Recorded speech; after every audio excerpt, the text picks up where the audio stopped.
Friends, మీరు చూస్తున్నారు సుమన్ గురు education YouTube channel. ఈ వీడియో మీద క్లిక్ చేసినందుకు ముందుగా మిత్రులందరికీ స్పెషల్ థ్యాంక్స్ని తెలుపుకుంటున్నాను. టీచర్ ఎలిజిబిలిటీ టెస్ట్ 2024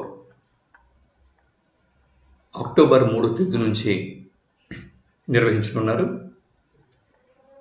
దీనికోసం ఆన్లైన్లో అప్లికేషన్స్ని తీసుకున్న ప్రక్రియ కూడా పూర్తయింది.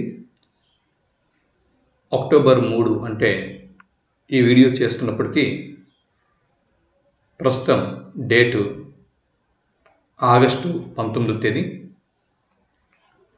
ఇంకా చాలా సమయం ఉంది. మనం మంచి స్కోర్ సాధించేందుకు 150కి 140 అబోవ్ స్కోర్ సాధించేందుకు ఇంకా చాలా సమయం ఉంది. ఈ సమయంని జాగ్రత్తగా మనం వినియోగించుకుంటే మంచి స్కోర్ని సాధించగలం. ఇందులో భాగంగా మీకు తెలుసు, ముందు పేపర్ 1A తీసుకుంటే టెట్ సిలబస్ని మనం పరిశీలన చేస్తే child development and pedagogy language 1 చూడండి. ఇక్కడ లాంగ్వేజ్ 1 తెలుగు, ఉర్దూ, హిందీ, కన్నడ, తమిళం, ఒరియా వీటిలో ఏదో ఒక సబ్జెక్ట్ని అభ్యర్థులు తెలిసిన సబ్జెక్ట్ని తీసుకోవలసి ఉంటుంది. దీనికోసం 30 ప్రశ్నల్ని మల్టిపుల్ చాయిస్ క్వశ్చన్స్ని ఇస్తారు. 30 మార్కులని కేటాయించారు. అంటే ఒక ప్రశ్నకు 1 మార్కు చొప్పున. లాంగ్వేజ్ 1 మనం తెలుగు చెప్పుకుంటున్నాం కాబట్టి లాంగ్వేజ్ 1 తెలుగుకు 30 ప్రశ్నలకి 30 మార్కులు ఉంటాయి. ఎవరికి? పేపర్ 1A అనగా SGT ఎవరైతే రాస్తున్నారో వారికి 30 ప్రశ్నలు 30 మార్కులకి తెలుగు సబ్జెక్ట్ నుంచి ఇస్తారు కదా. ఒకసారి సిలబస్ని మనం క్షుణ్ణంగా పరిశీలన చేద్దాం. ఇదిగో లాంగ్వేజ్ 1 తెలుగు. ఇందులో ఈ 30 మార్కుల్లో 24 మార్కులు కంటెంట్కు కేటాయించడం జరిగింది. మరో 6 మార్కులు తెలుగు మెథడాలజీకి కేటాయించారు. ఇక్కడ 30కి 30 మార్కులు కూడా మనం సాధించగలగాలి. ఇందులో ప్రధానంగా అంటే తెలుగు లాంగ్వేజ్ని తీసుకుంటే 30 మార్కుల తెలుగు లాంగ్వేజ్ని తీసుకుంటే మొదటగా అపరిచిత పద్యం మరియు అపరిచిత గద్యం నుంచి పఠన అవగాహన స్కిల్స్ని పరీక్షిస్తారు. మనం అక్టోబర్ 3వ తేదీ నుంచి రాయబోవు టెట్ ఎగ్జామ్లో మొదటగా తెలుగు విభాగంలో అపరిచిత పద్యం ఇస్తాడు. అపరిచిత పద్యం ఇచ్చి ఆ పద్యంకు సంబంధించిన ప్రశ్నలు అడిగి ఆయా ప్రశ్నలకు సంబంధించిన జవాబులను గుర్తించమని అడుగుతాడు మల్టిపుల్ చాయిస్ క్వశ్చన్స్లలో. పద్యం తర్వాత అపరిచిత గద్యం అనేది ఉంటుంది. అపరిచిత గద్యం ఒకటి ఇచ్చి ఆ గద్యం ఆధారంగా క్రింద ప్రశ్నల్ని అడిగి వాటిలో నుంచి జవాబుల్ని సరైన జవాబుల్ని ఎన్నుకోమంటాడు. ఇకపోతే చూడండి, దాని తర్వాత తెలుగు వాచకాలు ఏవైతే ఉన్నాయో వివిధ తెలుగు వాచకాలలోని అంశాలని పరీక్షిస్తారు. ప్రధానంగా కవి పరిచయాలు మరియు ఆ పాఠంలోని విశేష అంశాలు, ఆ పాఠం యొక్క ఉద్దేశం, ఇతివృత్తం, ఆ పాఠాలు ఏ ప్రక్రియకి చెందుతాయి, ఏ పాఠం ఏ ప్రక్రియకి చెందుతుంది, ఏ పాఠం యొక్క ఉద్దేశం ఏమిటి, ఏ పాఠం ఏ ఇతివృత్తంతో వచ్చింది, ఆ పాఠ్యాంశాల్లోని విశేషాలు ఏంటి, ఆ పాఠ్య భాగం యొక్క కవి కాలాదులేంటి, రచనలేంటి, ఇటువంటి అంశాలని అడగడం జరుగుతుంది. ప్రస్తుతం మనం సుమన్ గురు ఎడ్యుకేషన్ యూట్యూబ్ ఛానల్లో టెస్ట్ సిరీస్ల రూపంలో ఏ అంశంని మనం ప్రస్తుతం ముందుకు తీసుకువెళ్తా ఉన్నాం. తెలుగు వాచకాలలోని కవి పరిచయాలు, విశేష అంశాలు, ఉద్దేశాలు, ఇతివృత్తాలు, ప్రక్రియలు, వీటి గురించి చెప్పుకుంటూ ఉన్నాం. ఇప్పటికే 6వ తరగతి తెలుగు పాఠ్య భాగం అంటే తెలుగు పాఠ్య పుస్తకం తెలుగు బాటని పూర్తి చేసుకుని 8వ తరగతి తెలుగు బాటలోకి ప్రవేశించాం. 8వ తరగతి తెలుగు బాట నుంచి కూడా కొన్ని బిట్స్ని మనం రూపొందించాం. మన ఛానల్ని రెగ్యులర్గా ఫాలో అవుతూ ఉండండి. మీకు తెలుగు కంటెంట్ నుంచి మంచి స్కోరింగ్ వస్తుంది. దీని తర్వాత పదజాలం. తర్వాత అంశం ఏంటండి? పదజాలం. అవునా? పదజాలం. పదజాలం అర్థాలు, పర్యాయ పదాలు, ప్రకృతి వికృతులు, నానార్థాలు, జాతీయాలు, సామెతలు, పొడుపు కథలు, వ్యుత్పత్త్యర్థాలు, మాండలికాలు, వీటిని పదజాలంలో భాగంగా పరీక్షిస్తారు. బాగా గుర్తుపెట్టుకోండి. పదజాలంలో భాగంగా అర్థాలు, కఠిన పదాలు, వాటి అర్థాలు, పర్యాయ పదాలు, ప్రకృతి వికృతులు, నానార్థాలు, జాతీయాలు, సామెతలు, పొడుపు కథలు, వ్యుత్పత్త్యర్థాలు, మాండలిక పదాలు, వీటిని పరీక్షిస్తారు. అవునా? ఈ అంశాలన్నింటినీ అంటే వీటన్నింటిని కలిపి మనం చెప్పుకుంటున్నాం. 2, 3 అంశాలు వీటిని మనం చెప్పుకుంటున్నాం. అవునా? ప్రస్తుతం ఈ అంశాలని సుమన్ గురు ఎడ్యుకేషన్ యూట్యూబ్ ఛానల్లో మనం చెప్పుకుంటూ ముందుకు వెళ్తున్నాం. ఇకపోతే దాని తర్వాత భాషాంశాలని పరీక్షిస్తారు. భాషాంశాలలో భాగంగా భాషా భాగాల్ని పరీక్షిస్తారు. కాలాలు మరియు లింగములు, విభక్తులు, పురుషులు, విరామ చిహ్నాలు, వచనములు, వ్యాకరణ పారిభాషిక పదాలు, వీటితో పాటు అక్షర విభాగం అంటే అచ్చులు, హల్లులు, ఉభయక్షరాలు, ద్విత్వ, సంయుక్తాక్షరాలు, పరుషములు, సరళములు, అనునాసికములు, ఊష్మములు, అంతస్తాలు, వర్గయుక్కులు, స్పర్శాలు, స్థిరములు, వీటి గురించి ఎగ్జామ్స్లలో అంటే మనకి తెలుగు కంటెంట్లో భాగంగా పరీక్షించడం జరుగుతుంది. ఈ అంశాల నుంచి బిట్స్ వస్తాయి. ఇకపోతే వర్ణోత్పత్తి స్థానాలు అవేనండి. కంఠ్యాలు, దంత్యాలు, తాళవ్యాలు, ఓష్ట్యములు, దంతోష్ట్యములు, ఈ విధంగా అనేక రకాలైనటువంటి వర్ణోత్పత్తి స్థానాల మీద బిట్లు అడుగుతారు. సందులు, వాటి యొక్క నిర్వచనాలు. తెలుగు సందుల్లో భాగంగా అత్వసంధి, యత్వసంధి, ఉత్వసంధి, ఎడాగమ సంధి, సరళాదేశ సంధి, గసడ దవాదేశ సంధి, ఆమ్రేడిత సంధి, ద్విరుక్త టకార సంధి, లులనల సందులు, వీటి గురించి అడుగుతారు. తెలుగు సందుల్లో భాగంగా వీటిని ప్రధానంగా గుర్తుపెట్టుకోవలసి ఉంటుంది. వీటి గురించి అధ్యయనం చేసి టెట్ ఎగ్జామ్కి వెళ్ళాల్సి ఉంటుంది.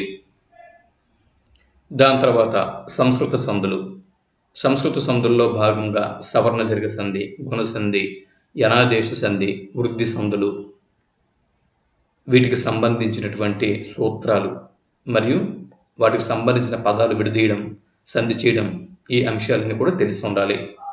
అంటే తెలుగు సంధులు, సంస్కృత సంధులు ఇక్కడ ఏవైతే సిలబస్లో పేర్కొన్నారో ఈ అన్ని అంశాలు ఉదాహరణలతో సహా, సూత్రాలతో సహా, నిర్వచనాలతో సహా ప్రతిదీ కూడా మనకు తెలిసి ఉండాలి. బిట్టు ఎలాగైనా రావచ్చు. ఇకపోతే దాని తర్వాత సమాసాలు. అవునా? సమాసాల్లో భాగంగా సమాసాల యొక్క నిర్వచనాలు, ఇక విగ్రహ వాక్యాలని గుర్తించడం, విగ్రహ వాక్యాలను సమాస పదాలుగా కూర్చడం, ఛందస్సు, గురులఘువుల లక్షణాలను గుర్తించడం, చంపకమాల పద్య లక్షణాలు, అలంకారాలు, పాఠ్యపుస్తకమునందలి అలంకారాలు గుర్తించడం, వాక్యాలు, రకాలు, క్రియలు, రకాలు, ఇవి తెలుగు కంటెంట్లో భాగంగా ప్రధానంగా చదవాల్సి, అధ్యయనం చేయాల్సి ఉంటుంది. దీని తర్వాత తెలుగు మెథడాలజీ. దీని నుంచి భాష, మాతృభాష బోధన లక్ష్యాలు, భాషా నైపుణ్యాలు, సాధించాల్సిన సామర్థ్యాలు, బోధన పద్ధతులు, ప్రణాళిక రచన, వనరుల వినియోగం, బోధన అభ్యసన ఉపకరణాలు, మూల్యాంకనం, నిరంతర సమగ్ర మూల్యాంకనం, నిర్మాణాత్మక సంగ్రహణాత్మక మూల్యాంకనం. ఈ అంశాల గురించి తెలుగు మెథడాలజీలో భాగంగా అధ్యయనం చేయాల్సి ఉంటుంది. ఇది ఎస్జిటి, ఎవరైతే ఎస్జిటి టెట్ రాస్తున్నారో వారికి ఇది తెలుగు సిలబస్. ఇకపోతే ఇప్పుడు స్కూల్ అసిస్టెంట్స్ తెలుగు సిలబస్ని ఇప్పుడు మనం పరిశీలన చేద్దాం. ఇకపోతే 2A అనగా ఇక్కడ స్కూల్ అసిస్టెంట్కు సంబంధించిన టెట్ సిలబస్. ఇందులో కూడా మనం లాంగ్వేజ్ 1లో భాగంగా తెలుగు గురించి మనం మాట్లాడుతున్నాం కాబట్టి ఇక్కడ తెలుగుని చూద్దాం. ఇక్కడ ఉర్దూ, హిందీ, కన్నడ, తమిళం, ఒడియా, సాంస్క్రిట్ వాడుకో మనకు పని లేదు. మనం ఇక్కడ లాంగ్వేజ్ తెలుగు చెప్పుకుంటున్నాం కాబట్టి తెలుగు 30 మల్టిపుల్ చాయిస్ క్వశ్చన్స్ ఉంటాయి. ఒక్కొక్క దానికి ఒక్కొక్క మార్కు ఉంటుంది, 30 మార్కులు ఇక్కడ లాంగ్వేజ్ 1 తెలుగుకి కేటాయించడం జరిగింది. ఇకపోతే ఇందులో భాగంగా స్కూల్ అసిస్టెంట్స్లో భాగంగా సేమ్ ఇదే సిలబస్ మనం చదవలసి ఉంటుంది. పఠన అవగాహన, అపరిచిత పద్యము లేదా అపరిచిత గద్యము. పద్యమని ఇస్తాడు లేదా గద్యమని ఇస్తాడు, ఇచ్చి వాటి కింద ప్రశ్నలు ఇచ్చి మల్టిపుల్ చాయిస్ రూపంలో జవాబులు గుర్తించమంటాడు. ఇకపోతే 6వ తరగతి నుంచి 10వ తరగతి వరకు తెలుగు వాచకాలు. ఇప్పుడు స్కూల్ అసిస్టెంట్ అంటే ఎస్జిటికి ఏదైతే మనం చెప్పుకున్నామో ఆ అంశాలన్నీ కూడా ఇక్కడ మనం 6th క్లాస్ నుంచి 10th క్లాస్ వరకు తెలుగు టెక్స్ట్ బుక్స్ని అధ్యయనం చేయాల్సి ఉంటుంది.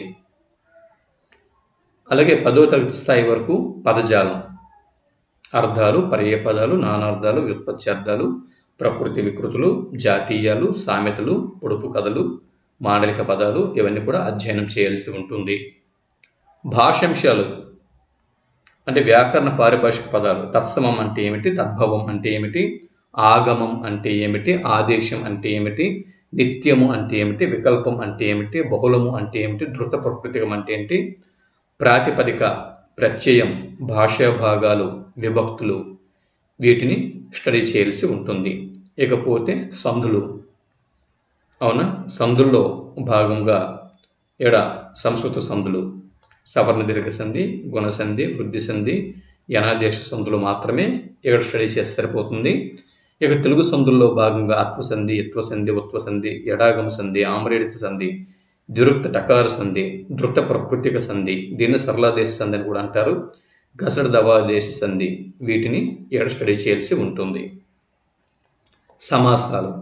ద్వంద్వ సమాసం, ద్విగు సమాసం, తత్పురుష సమాసం, కర్మధారయ సమాసం, బహువ్రీహి సమాసం, అవ్యయీభావ సమాసాలు వీటిని ఇక్కడ స్టడీ చేయాల్సి ఉంటుంది. ఇక ఛందస్సు, వృత్తములు అంటే ఛందస్సు విభాగంలో కేవలం ఉత్పలమాల, చంపకమాల, శార్దూల, మత్తేబం మాత్రమే చూసుకుంటే సరిపోతుంది. అలంకారాలు. అలంకారాల విషయంకి వస్తే శబ్దాలంకారాలు, కృత్యానుప్రాస, చేకానుప్రాస, లాటానుప్రాస, అంత్యానుప్రాస, యమకము, ముక్తపదగ్రస్తము. అర్ధాలంకారాల నుంచి ఉపమా, రూపక, ఉత్ప్రేక్ష, అతిశయోక్తి ఈ 4 మాత్రమే చూస్తే సరిపోతుంది. ఇక క్రియల రకాలు. త్వార్థకం అంటే ఏమిటి, చేదార్థకం అంటే ఏమిటి, ఇటువంటి మొదలైన క్రియల రకాల గురించి స్టడీ చేయాల్సి ఉంటుంది. ఇక వాక్యాలు, భేదాలు. సామాన్య వాక్యం, సంయుక్త వాక్యం, సంశిష్ట వాక్యం, ఆశ్చర్యార్థక వాక్యం, ప్రశ్నార్థక వాక్యం, కర్తరి వాక్యం, కర్మని వాక్యం, వ్యతిరేకార్థక వాక్యాలు, ప్రత్యక్ష పరోక్ష కథనాలు వీటిని స్టడీ చేయాల్సి ఉంటుంది. ఇది వీటితో పాటు తెలుగు మెథడాలజీ. ఇంతకుముందు ఎస్జిటి చూసాం కదా, అది తెలుగు మెథడాలజీ కూడా మనం ఇక్కడ స్టడీ చేయాల్సి ఉంటుంది.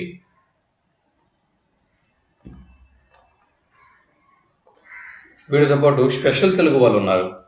అంటే స్కూల్ అసిస్టెంట్, సోషల్ సైన్స్, అదే ఫిజిక్స్, మ్యాథ్స్, బయాలజీ వీరు కాకుండా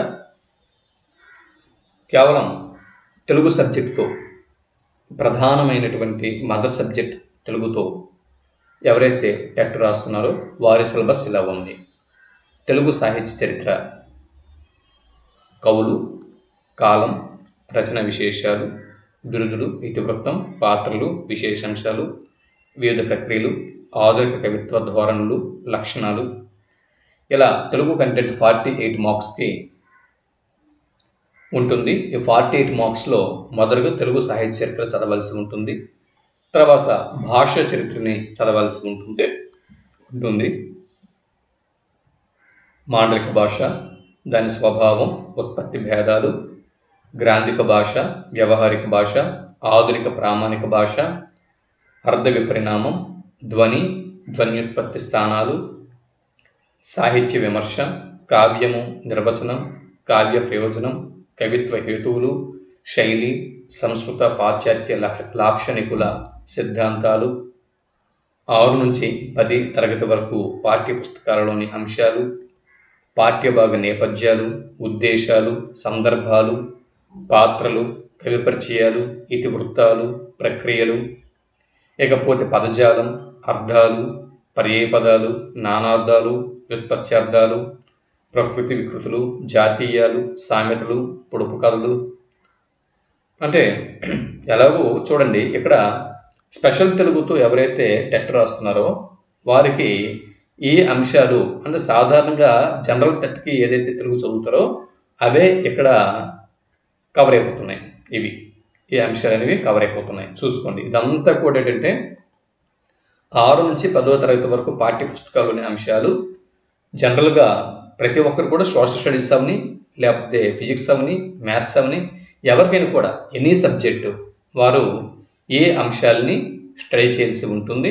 వారితో పాటు మనం కూడా ఏ అంశాలని స్టడీ చేయాల్సి ఉంటుంది. అవునా? కొంచెం డెప్త్గా వెళ్తారు, 10% అంతే తప్పించి మిగిలినంతా సేమ్.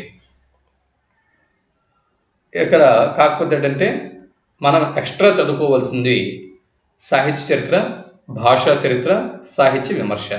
వీటిని ఎక్స్ట్రా చదువుకోవాల్సి ఉంటుంది టెట్ కోసం. ఓకే, ఎక్స్ట్రా చదువుకోవాల్సిన అంశాలు ఇవి 48 మార్క్స్ కోసం. ఇవన్నీ కూడా ఎలాగూ 30 మార్కుల టెట్ కోసం తెలుగు సబ్జెక్ట్ కోసం చదివే ఉంటాం ఈ 4 అంశాలని.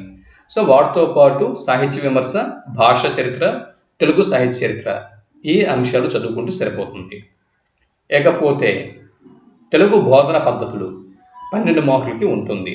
అవునా? ఇవి కూడా భాష వివిధ భావనలు, భాషా నైపుణ్యాలు, ప్రణాళిక రచన, పాఠ్య గ్రంథాలు, విద్యా సాంకేతిక శాస్త్రం, సహపాఠ్య కార్యక్రమాలు, సాహిత్య ప్రక్రియలు, బోధన పద్ధతులు, మూల్యాంకనం, పరీక్షలు. ఇవి అన్నీ కూడా మన 30 మార్కుల తెలుగు ఏదైతే ఉందో దానికోసం చదవాల్సి ఉంటుంది, దీనికోసం చదవాల్సి ఉంటుంది. ఓవరాల్గా తెలుగు మెథడాలజీలో ఈ 6 అంశాలు ఓవరాల్గా మనం చదువుకుంటే సరిపోతుంది. అవునా?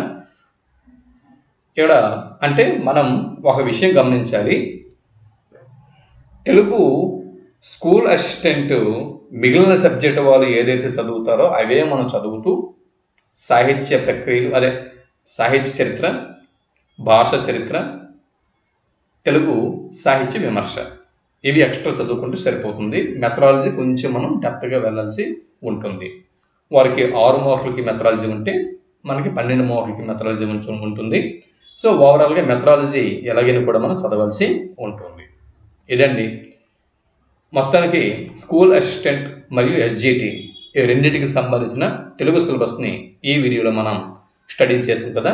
సో ఈ సిలబస్ని ఇప్పుడు దగ్గర పెట్టుకొని ఏ అంశాలని ఇంతవరకు మనం కవర్ చేయడం జరిగింది, ఇంకా ఏ అంశాలని కవర్ చేయాల్సి ఉంటుంది, కవర్ చేయాల్సిన అంశాలని కూడా ఈ ఆగస్టు చివరి నాటికి, ఆగస్టు 31వ తేదీ నాటికి తెలుగు కంటెంట్ కనుక మనం పూర్తి చేసుకుంటే సెప్టెంబరు 1 నుంచి సెప్టెంబర్ 30 వరకు మనం తెలుగు మెథడాలజీ మరియు చైల్డ్ డెవలప్మెంట్ అండ్ పెడగాగి ఆ 2 స్టడీ చేసుకుంటూ ముందుకు వెళ్ళిపోతే, దాంతోపాటు ఇంగ్లీష్ గ్రామర్ కూడా ఒక సబ్జెక్ట్గా ఒక వైపు నుంచే మనం స్టడీ చేసుకుంటూ ముందుకు వెళ్ళిపోతూ ఉంటే సో టెట్లో 140 మార్క్స్ స్కోర్ చేయడం పెద్ద విషయమేం కాదు. సరే, ఇంకా ఆలస్యం చేయకుండా కంటెంట్లోకి మనం వెళ్ళిపోదాం. ఆల్రెడీ మన కంటెంట్ నడుస్తుంది. కంటెంట్ యొక్క ఫాస్ట్ని, వేగంని పెంచే ప్రయత్నం చేద్దాం. ఓవరాల్గా మన సిలబస్ మొత్తం కూడా కవర్ చేస్తే మంచి స్కోరింగ్ సాధించగలం. సరే, మళ్ళీ తెలుగు కంటెంట్తో కలుద్దాం. అంతవరకు సెలవు. నమస్తే.